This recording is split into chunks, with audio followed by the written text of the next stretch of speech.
Good evening and welcome to my book presentation. I'd like to thank the Barnes & Noble for inviting me here and make a presentation of my book, Bible and Music. Now, what is the music of the Bible? Where does this music come from? And after 40 years searching in the wilderness for an answer, I have come to the following conclusion. The voice within the biblical word is the music of the Bible. God desires that human beings listen to this voice. It is an imperative beyond understanding. I'd like to cite verse 15, chapter 15, verse 22 from the book of Samuel. Doth God delight in offerings and sacrifices as in listening to the voice of God? So says the prophet Samuel. At another place, in Genesis 3, verse 11, human history began with the first disobedience. Quote, I heard thy voice in the garden, and I was afraid. That's what the first man, Adam, says to God. But in the same way, humanity finds redemption. And I quote from Genesis 22:18, and in thy seed shall all the nations of the earth be blessed, because thou hast obeyed my voice. Each time we hear the same word, voice, which is the translation of the Hebrew word kol, voice. Now, the non-sequential aspect of the biblical voice reveals itself to the learned no less than to the ignorant, in forms that reflect elite art as well as vernacular culture. When I say non-sequential, I mean that it doesn't take place in any particular pattern. It comes whenever there is desire of the eternal to speak to man. And what is important in this whole idea of the music of the Bible, the voice, is the intention that God has put into the word, which is conveyed in tone, in tempo, enunciation, flow, rhythm, dynamic, texture, and stress. The biblical word contains this resonance. It is an intangible meaning which is inherent in speech, words. But when we read it on the page in black and white, we don't hear this. We see only words. We see only logic. We see only thinking, reason. But we don't see the tone, that this is what the composer sees and tries to put into it. Musical creativity is a search for the appropriate tone and form. It is interpretation in sound. It is an approach to the Bible illuminated through imagination and intuition, more than critical analysis. As impassioned listeners, we cease to become judgmental observers who sit apart. We become impassioned listeners who join together in the magic circle. Now, let me cite a few of the works that I've analyzed, and I include in these books. It's 2 books. These works, and the works that are in this book, have been written by composers of many creeds. I have a Lutheran chorale from the Reformation, a synagogue kedusha from Louis Lewandowski, or Sanctus from the Mass. These are compositions that have been written in Renaissance Italy, or even contemporary compositions by Leonard Bernstein, such as at the Chichester Cathedral. And they've been written over many centuries. I have a psalm cantata by Vivaldi, a Russian sacred concerto by Bortnievsky, Hasidic song by Shlomo Carlebach, popular modern songs, an antebellum American Negro spiritual, a Broadway show by Kurt Weill, and even a West End English London musical by Andrew Lloyd Webber, Joseph and the Amazing Technicolor Dreamcoat. Now, each and every one of these works interprets the Bible according to its own conception, rhythm, and style. And this is a very important point, because each and every age interprets the Bible according to its own conception, rhythm, and style. The Renaissance saw the Bible very differently from the way we see it today. The Romantic period saw it differently from the way it was seen in the medieval period. Yet the text is still the same. I'd like to cite something from the book jacket of my book of the Psalms. It says this: Psalms have been set to music more than any other biblical texts.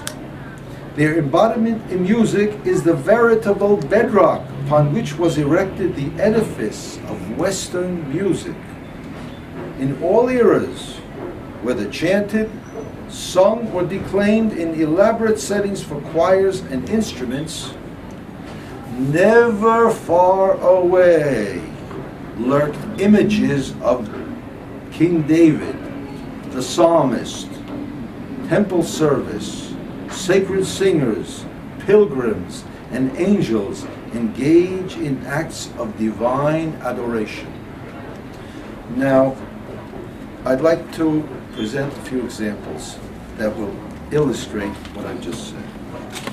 And I'd like to begin with David the shepherd. And I'd like to present a work by Dvorak, Biblical Songs of Dvorak. Here, he sets Psalm 23 for baritone, voice, and piano. And what we hear here is the image of David the shepherd singing, "The Lord is my shepherd, I shall not want."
Let me just read what I've written on this. Dvorak's biblical songs are direct and straightforward, uncluttered melodically and harmonically. Syllabic setting of text follows conventions common to European folk song.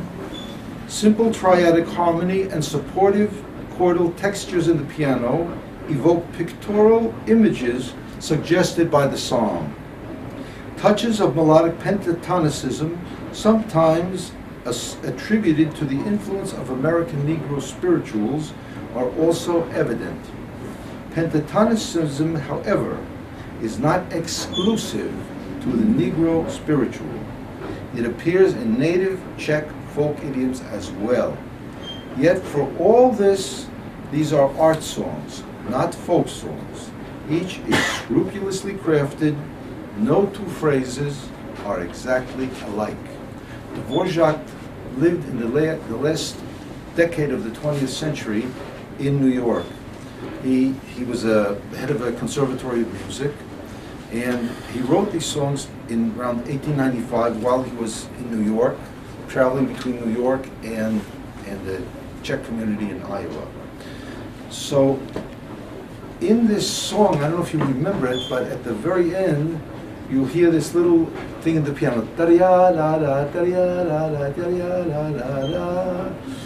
This is an image that he takes from by the still waters. The Lord is my shepherd, I shall not walk. He leadeth me by the still waters. And so he puts this little motif as a closing motif in each section of this little song. So we have a little longer here. Now, I'd like to speak about David the King. King David. Psalm 47. A royal psalm of praise. For God is the King of all the earth. To the chief musician, O clap your hands, all ye peoples, shout unto God with the voice of triumph, for the Lord is high, awful, a great King over all the earth. This psalm was set by a Russian composer. His name is Dmitri Bortniansky. He wrote 35 concertos for the court of Catherine the Great. They were sung by her chapel choir. I'd like to give you a chance to take an impression of that. Remember, we're talking about the psalm as an expression of David and the kingdom.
Performed at church or state functions for the czars in Russia, these works lent a regal sheen of nobility and grandeur to the courts of the czars. So we see, we living in the post-czar post-communist era, it's hard for us to imagine. But these works were considered the kind of thing that the Tsar wanted to show authority, to show aristocracy. And they chose the Psalms of David, the king of Israel, as a model. Now, what about the eternal song of the angels, also in the Psalms? And also, this very same song was set by a great Renaissance composer named Palestrina. And Palestrina said it as a motet. God is going up amid shouting, the Lord amidst the sound of the horn. And he sets it in what we heard now was a setting in Slavonic, Old Russian. And now we're going to hear it in Latin. Ascendi Deus in jubilatione, Dominus in voce tube. Hallelujah. Palestrina's motets were sacred madrigals. His polyphonic settings of Latin scriptural texts were defined by characteristic motifs and developed through points of imitation. All was given cohesion through the unity of the sacred words. Motifs embodying psalm imagery correspond to the phrases of the text. I will give a few words about it. He analyzes this text this way. God is going up, one phrase. Ascendi Deus. The second part, in jubilatione. In jubilatione.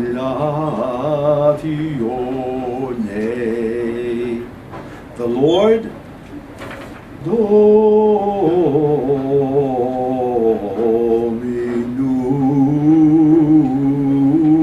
Dominus, God the Lord, amidst the sound of the horn, do in to voce tube, like a trumpet. These motifs, just with one or two words, constitute the musical expression of this text by Palestrina.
Palestrina may have been employed by the church and engaged in teaching music to men and boys at the Vatican.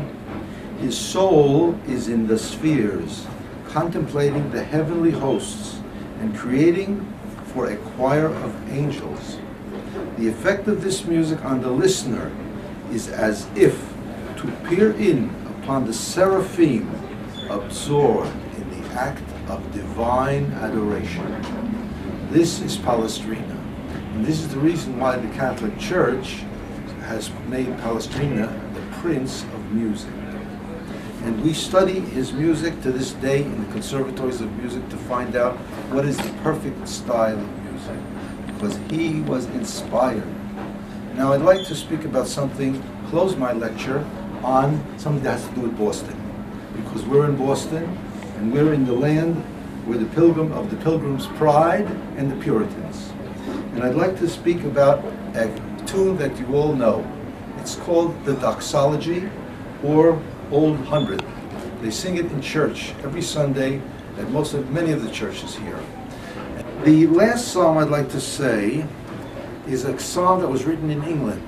And this psalm setting and translation by Isaac Watts is a setting, a paraphrase, that gives us an understanding why the colonists revolted from England. Because he changes the psalm itself, and he adds imagery of Britain and England. And they see that the British now, they feel they're the rulers of the world. They can tell anybody what to do. And here in Boston, they didn't want that. They wanted to be independent. Listen to what he says. The original sacred connotation. Now, he says this, Isaac Watts, sing to the Lord with joyful voice. In every land his name adore. The British Isles shall set the noise. Across the ocean to the shore. Where is God? Where is this? The British Isles shall set the noise across the ocean to the shore. What we have here is no longer a psalm. It's a hymn. It's a completely different composition, and it's a composition that was influenced by British colonial theology. So we see this transition from a psalm to a hymn. Let me just sing this to you in this version of Henry Ainsworth. You can join me if you like. I had a version I wanted to play, but technology didn't work for us today. Shout to Jehovah, all the earth. Serve ye Jehovah with gladness. Before him come with singing mirth. Know that Jehovah he God is. And this the word of the Psalms, and from Boston, the Pilgrims. And so we see that even this place where we are sitting today has a contribution to make to the music of the Psalms. So thank you all.